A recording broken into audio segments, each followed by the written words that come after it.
Bienvenue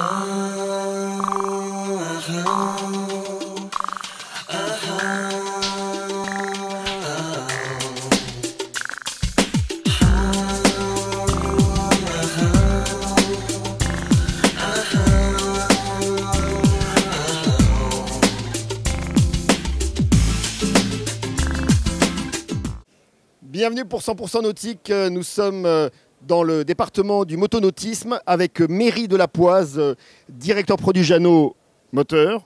Et nous sommes ici dans un grand chantier naval, Jeannot, qui a une véritable histoire, une légitimité, notamment dans le motonautisme.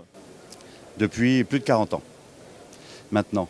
Et nous sommes ici sur le Leader 40 qui est l'une des nouveautés majeures du Salon de Paris. Ce bateau a été présenté en première au Salon de Cannes il y a 2 mois, mais c'est sa vraie première grande exposition à Paris. Et donc c'est le bateau amiral de la gamme Leader et c'est un bateau qui reprend tous les thèmes de la gamme Leader initiée depuis quelques années chez Jeannot, avec un esprit sportif, un design italien mais non extrême et une très grande habitabilité intérieure. On peut dire globalement qu'il a une silhouette assez élancée déjà. Il l'est, avec notamment ce sport top qui est très contemporain mais en même temps intemporel et qui reprend tous les codes esthétiques de la marque Jeannot. C'est-à-dire que dans nos cahiers des charges, il nous semble extrêmement important de dessiner des bateaux qui soient bien sûr performants, bien sûr confortables, bien sûr très agréables en navigation, mais aussi qui soient intemporels, donc qui gardent leur valeur visuelle pendant de longues années et qui ne se démodent pas très rapidement. Vous faites toujours appel aux mêmes architectes, aux mêmes designers? Très souvent au même designer. Ce bateau était dessiné par le cabinet Garoni Design qui travaille avec nous depuis une vingtaine d'années maintenant. Et nous avons travaillé sur la carène avec Michael Peters qui est l'un des meilleurs architectes à l'heure actuelle, mais même depuis longtemps, qui est un architecte américain et qui nous a dessiné une carène très agréable, très confortable, très performante et très souple dans la vague. Alors vous qui rencontrez vos clients, ceux qui sont intéressés par la marque Jeannot, qu'est-ce qui vous pose comme question en général, et notamment à propos de ce bateau? Des questions techniques, mais surtout des questions de concept. Pourquoi, comment a été conçu ce bateau? Et donc après, bien sûr, il y a les questions techniques. Mais par contre, avec la valeur de la marque, il est évident que ces questions techniques sont relatives parce qu'on peut faire confiance à Jeannot. Donc avec en plus l'aide du réseau, les questions techniques sont vite résolues. En dehors du Leader 40, c'est quoi globalement la tendance de ce salon nautique 2013 pour Jeannot? Et pour nous, c'est très important, car depuis 3 ans maintenant, nous avons décidé de redévelopper une activité inboard sur Jeannot, car dans l'univers Jeannot, vous savez qu'il y a les hors-bord qui sont extrêmement dynamiques, avec les gammes Mary Fisher et Cap Camara.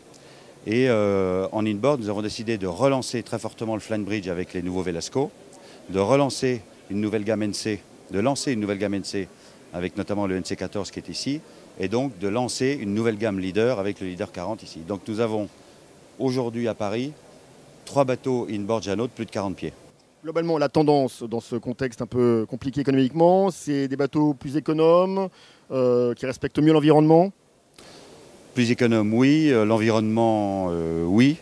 Mais aussi les vraies promesses. C'est-à-dire qu'aujourd'hui, les marchés nous demandent des bateaux qui soient confortables, qui correspondent aux nouvelles manières de vivre de nos clients, c'est-à-dire des bateaux qui soient faciles à vivre et qui correspondent à tous les besoins de la famille. Et on a souvent maintenant des bateaux qui doivent servir de support de plaisir à des familles multigénérationnelles. Donc c'est là-dessus que nous travaillons beaucoup. Dernière question, la gamme Jeannot sont des bateaux qui vont sur toutes les mers, les lacs, c'est tout plan d'eau confondu? Tout plan d'eau confondu et mondialement, c'est-à-dire qu'aujourd'hui, dans le développement international sur lequel nous travaillons, nous devons développer des bateaux qui soient bien sûr compatibles avec une vision française en premier lieu, européenne immédiatement après et grand export, puisqu'aujourd'hui on travaille beaucoup sur des marchés grand export, notamment les États-Unis, l'Amérique du Sud et l'Asie. Donc nos bateaux doivent être polyvalents et correspondre à vraiment des activités très différentes suivant les zones géographiques. Merci beaucoup Méry de la Poise. Avec plaisir. Et on se retrouve dans le hall 2.1, le hall de tout ce qui est équipement pour le nautisme et la plaisance, avec à mes côtés Cathy Millien, qui est directrice de la communication de Plastimo. Plastimo, c'est une société française basée en Bretagne, à Lorient, dans le Morbihan. Vous êtes surtout dans le domaine de la sécurité, et notamment les radeaux de survie qui sont juste derrière nous. Oui, exactement. La sécurité, c'est l'identité même de la marque. C'est vraiment la gamme historique de la marque Plastimo. Les radeaux de survie sont bien sûr les produits les plus visibles, mais il y a aussi tout ce qui est gilet de sauvetage, bouée, etc.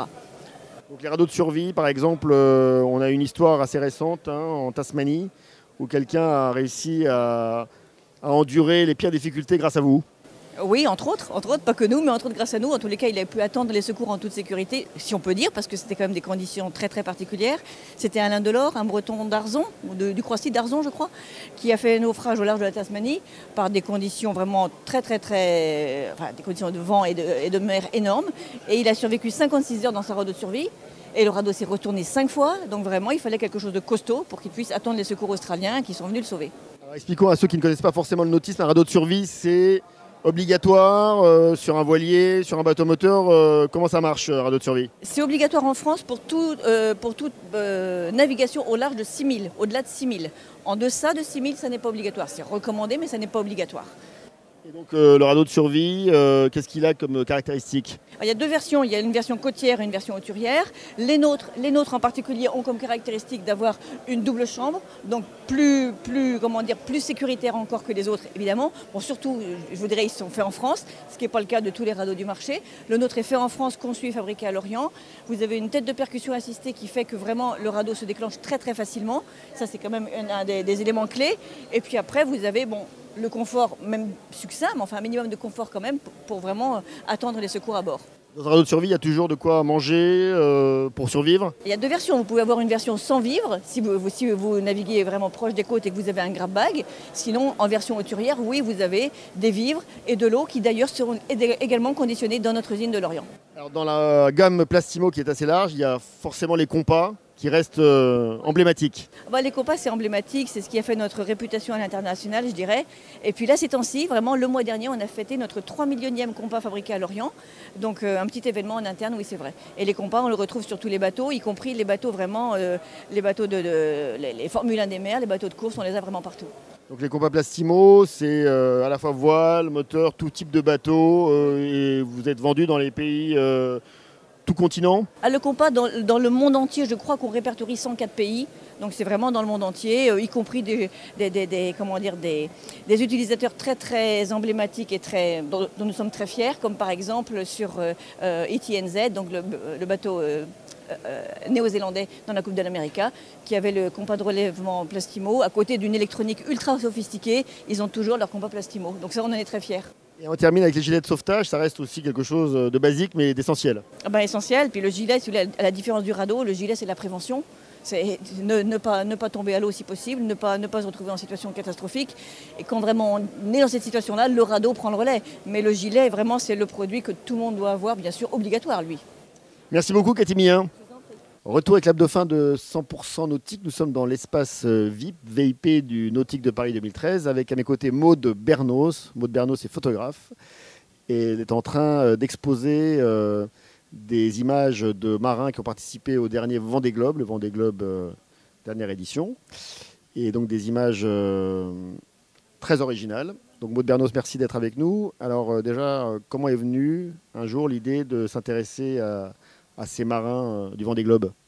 C'est des personnes à qui je m'intéresse depuis tout le temps parce que j'ai de la famille dans la voile. Je suis le Vendée Globe chaque année, tous les 4 ans, pardon.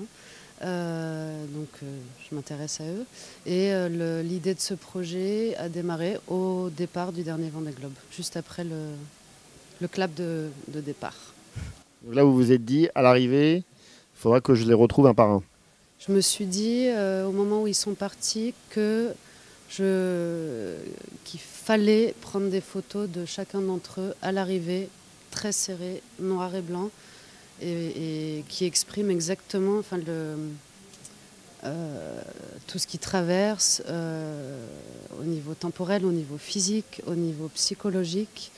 Qu'est-ce qui ressort de ces séances de photos que vous avez eues en 1 heure? Il dégageait déjà beaucoup de choses pendant le face-à-face. Ouais, c'est que des belles rencontres. J'ai appris pas mal de choses parce que j'avais une idée peut-être un peu romantique de la navigation. Donc j'ai vu que c'était quand même des personnes qui étaient dans une course, qui étaient avec un objectif hyper précis. Et c'est aussi ce qu'on peut voir. Il y a des romantiques, mais c'est que des belles personnes, de façon générale et unanime. Et ce sont des marins qui sont sur ce genre de séance, ils sont très tendus ou ils sont prêts à donner beaucoup. Comment ils se livrent? Ça, c'est quelque chose d'hyper important, c'est que pour avoir ce type de résultat, il faut un photographe, c'est clair. Mais si chacun d'entre eux décide pas de me donner quelque chose, je ne peux pas avoir de bonnes photos. Je ne peux pas avoir de photos tout court. Parce qu'on est tellement serré, on est tellement en face à face, que si la personne n'y croit pas, et si vraiment la personne veut pas me donner, je ne peux pas dire autrement, pardon, ça ne marche pas. Donc ils m'ont énormément donné. Et je pense qu'ils m'ont fait confiance. Et le résultat est là. Alors, on termine, c'est donc une expo au Nautique de Paris. C'est déjà important d'être exposé pendant le Nautique. Je suis ravie, oui. C'est très important parce que le projet est presque fini, mais pas encore. Le projet final est une très grosse expo avec du texte et du son, un livre. Et avant même d'avoir complètement fini la première partie, être présente sur le Nautique, pour moi, c'est énorme.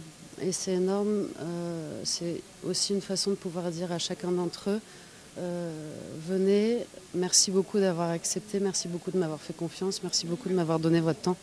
Merci beaucoup Maud Bernos et bravo, bravo. Merci. On se retrouve très vite pour 100% Nautique pour de nouvelles aventures. Au revoir.